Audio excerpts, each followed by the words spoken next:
Bikorder Warriors!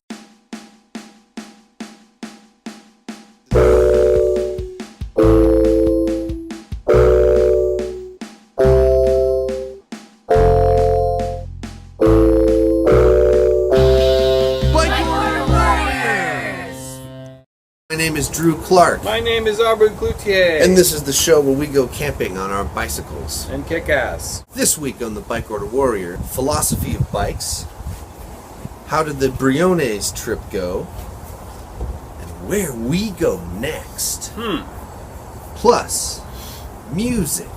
Briones recap. Aubrey here. I'm in Berkeley, about to head to Drew's place in Richmond.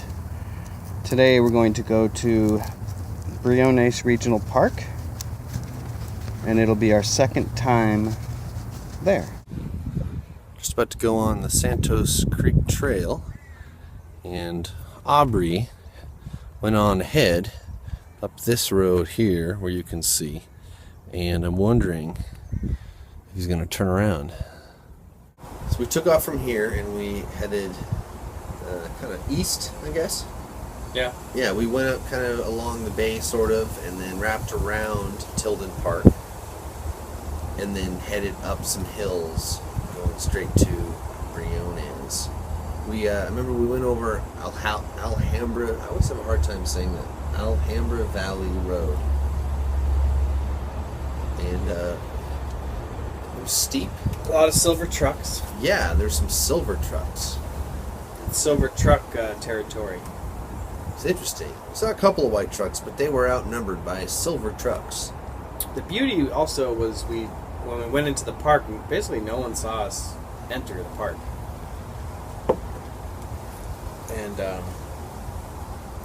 because there was a fire warning hazard, you couldn't have fires at the campsites, which I would never think of doing. But it was vacant. It was a Saturday night, and the whole park was essentially vacant. No one saw us go in. No one was at the site that we wanted. It was smooth, in and out. Nobody got hurt.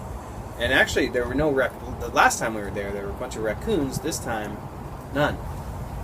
So I'm wondering if they're doing some kind of raccoon genocide up there at Briones. Yeah, there were 0 raccoons. It went from like a dozen to none. Yeah, they were a nuisance last time. This time, not hide nor hair. What was the nuisance this time? What was the bug? What happened? What was the struggle? It was like rats.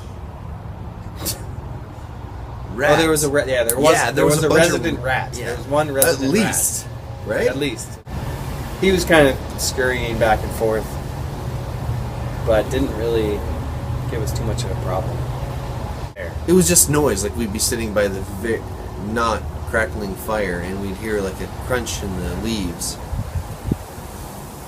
and it would scurry away, and that was really it. Bike's doing great. Check out that beauty.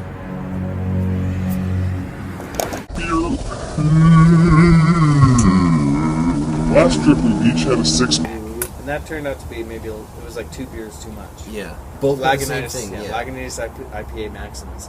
Yes, we both got a 6-pack of Maximus. Both going into the store independently, not knowing what the other one got. Both got the same Maximus 6-pack. And we didn't drink it all. We carried it all up there. Beer at the end of the journey is always a luxurious but sometimes necessary thing. Today we have Lagunitas Maximus IPA Maximus Ale. Drew, first impressions? It's warmer than I'd like.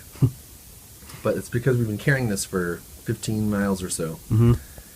But it's sweet, a nice malty balance. It's hoppy. It's 8.2%. I'm very happy. This week's beer is Bear Republic's Racer 5 IPA. Again, thanks Bear Republic. Thank you, Bear Republic. So, Bikorder Warriors, we're fans of craft beer. We don't drink non-craft beer, really, regularly. I mean, we would. We like craft beer, but we're not huge fans of craft cheese. Oh! So cheers to great beer in Sunshine, California. civilization America. begins with distillation. You know, there was a situation that happened actually on the way where I thought I was using a googly sanctioned road to enter, like, basically one of the directest ways to get into Briones on a trail. And Google calls it a road, so it's not a road.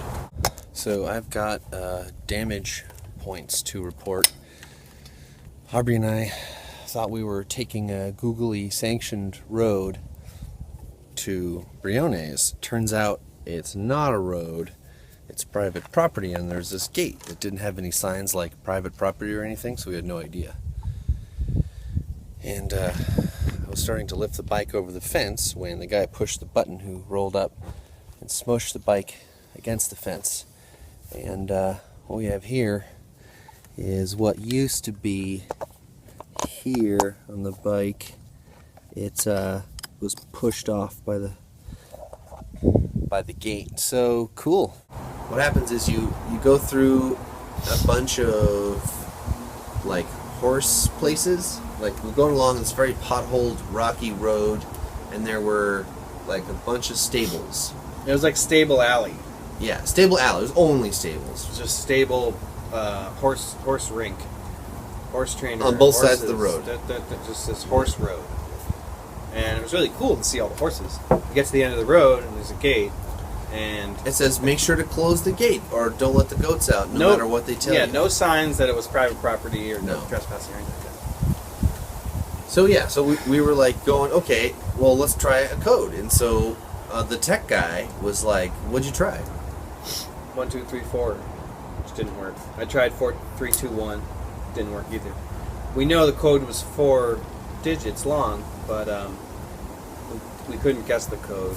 So we tried hopping the fence, lifting our bikes over the fence, and right as we started to do that, someone came down the road, and the gate opened, and Drew was kind of pinned on the other side, and that's why his bike got messed up, because it was caught in the fence, and he had to pull it out before the gate smashed. Yeah, it was crushing. I was watching it crush my bicycle, and I pulled, and it was stuck, and I yanked, and I could grab it out, and it was like the handlebars had been bent off of the front tire, and the brake handle had been popped off. I was like, fuck. So we had to backtrack and find a new way in, which we did. Yeah. I almost think, though, if he hadn't have come, or if we had waited another moment, he might have just let us pass through. I almost think that who knows I was hasty. I think there's a thing for me to learn there. Because if I would have waited 3 more minutes, we could have just asked him if we could have rode through. But instead, I got my bike broken. He was like, why is your shit over my fence? Yeah. He wasn't really unhappy. I kind of messed that up. That's a solution opportunity for sure. Yeah, he wasn't unhappy. He just seemed really tired. Really. He looked dirty. Yeah, he looked really dirty. He had been working really hard. It's important to have backups. Sometimes if your GPS goes out, you want to have a real, honest-to-goodness map. This is Aubrey, and I'm here to report on an obstacle. This is Aubrey's obstacles. Looks like we got a collapsed trail up here.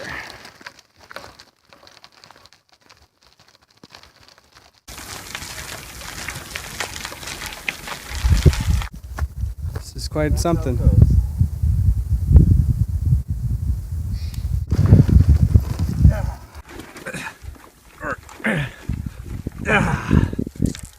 Look at that, a selfie and everything.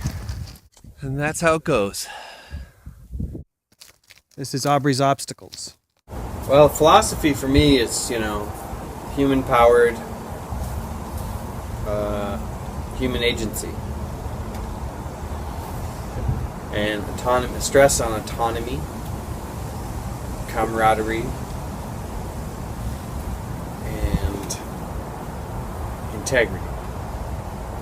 It's like mountain surfing, like bicycle camping it's a lot like you're surfing a mountain, because like when you're paddling out, you're pedaling up the hill, and you're on the concrete, and you're paddling out, and you're waiting for that wave, and then that wave comes, and then you can get up and paddle, and then all of a sudden you're surfing down that mountain.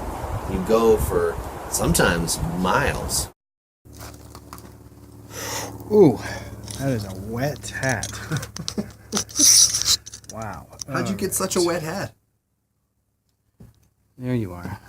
Oh man. Let me show you what we got. Yeah, let's take a look around.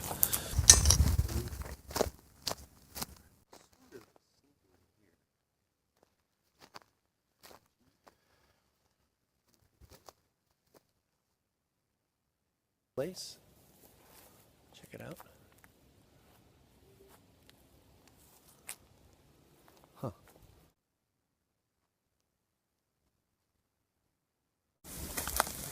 Look at this big fire pit here. And some stands in the back. Obviously fallen into disrepair here. It's kind of neglected. Yeah. Which means maybe it's the off season. Everything seems shut down here. So we decided to take a hike. Decided to get out of town and then take a hike. We're the Bikorder Warriors. You know, when the wind hits you on top.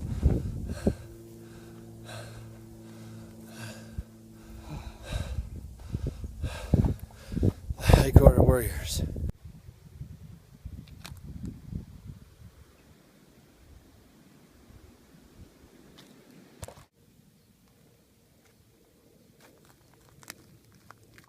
Basically, going there was going uphill. Yeah, it's uphill. Coming back was coming Going downhill, downhill, yeah. which is kind of nice to be going downhill the second day. Yeah, coming home, it's pretty cruising. 25.54 miles today. And we did that in 2 hours and 39 minutes and 38 seconds. Damn. Aubrey here, Bikorder Warriors. Hey. Top of the afternoon to you. So here's an idea. If you have like a sleeping pad, like I do, comes with a bag, right? You could leave the bag at home to technically save a little weight. But if you bring the bag with you, so you take out your sleeping pad, you let that inflate a little bit. And you know you have a long sleeve shirt that you brought with you, and you're thinking, you know, it'd be nice to have a pillow when I'm sleeping in my hammock. Put your extra shirt into your any kind of bag, any kind of sack you might have, and there you go. It's a little tip for you.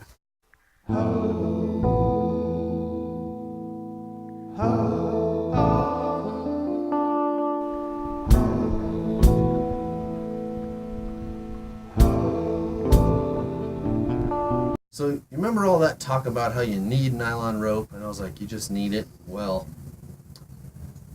it was lost, and the blameful shall remain nameless. And if you would like to see, I'm showing you what I'm doing as an alternative. So the backup rope was what I'm using, this narrower, really visible rope. And what I'm doing is 3 continuous loops around this post, and then I'll go into here, and I'll make a knot. 3 rope segments will be sharing the load of my large Finaly body. Because it's pretty flexible rope. It's flexible and not as strong as the old nylon rope. A lot more give in this rope. Yeah. Yeah. Also, that nylon rope was pretty old, so the give was all gaven, you know.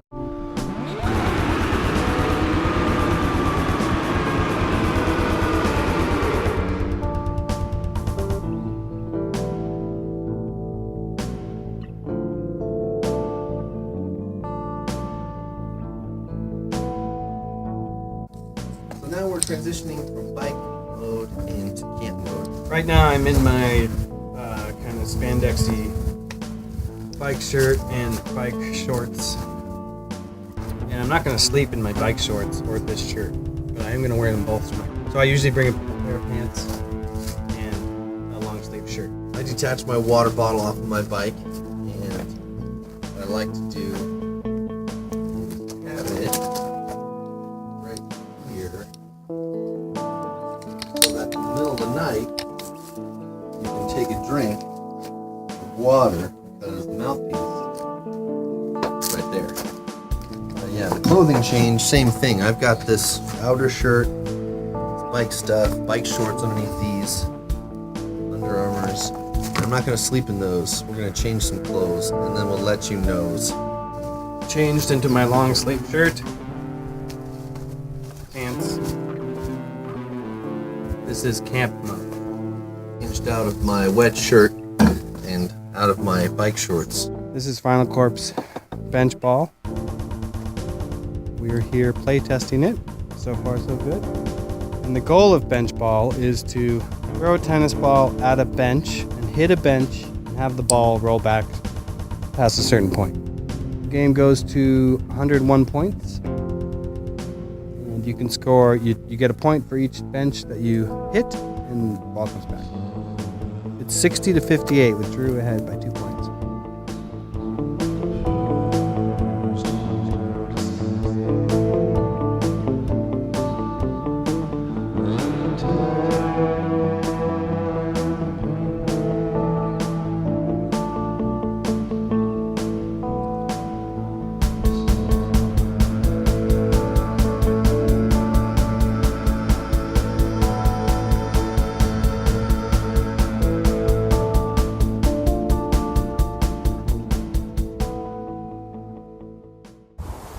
Music?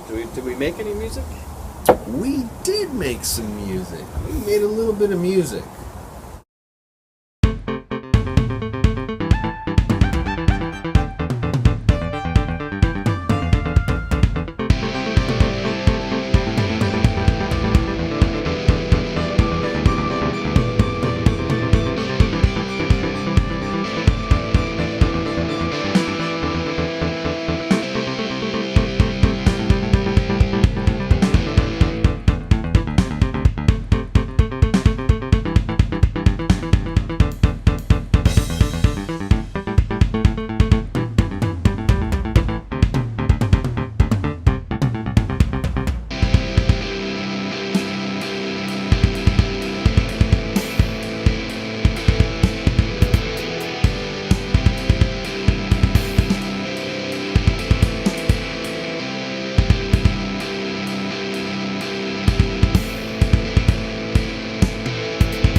Day 2, Briones. Getting ready to go? All right. So, cleaned it up better than we found it. And get ready to pedal back to Richmond. Aubrey's down there. Can you see him? Great. Let's talk about it. What are the possibilities? Infinite possibilities. What are your thoughts? Half Moon Bay, Kirby Cove, Butano, Sunol, Henry W. Coe State Park, Mount Diablo. Oh, shit. Mount Diablo is on, it's in the queue. So how many feet to mid-camp? That's like 3,000 feet? No, it's like 1,200 or something. 1,200? 1,500. We fucking got that. We can do that. Yeah, we can do Dude, we would kick that ass. And then day 2 is the hike day. Hike and chill day. So maybe we Hike to the top, picnic, come down, chill, sleep. Fuck. Day 3 is coming back. Right home. That makes Downhill. sense. Dude. What do you guys think? What do you guys think? I like that idea.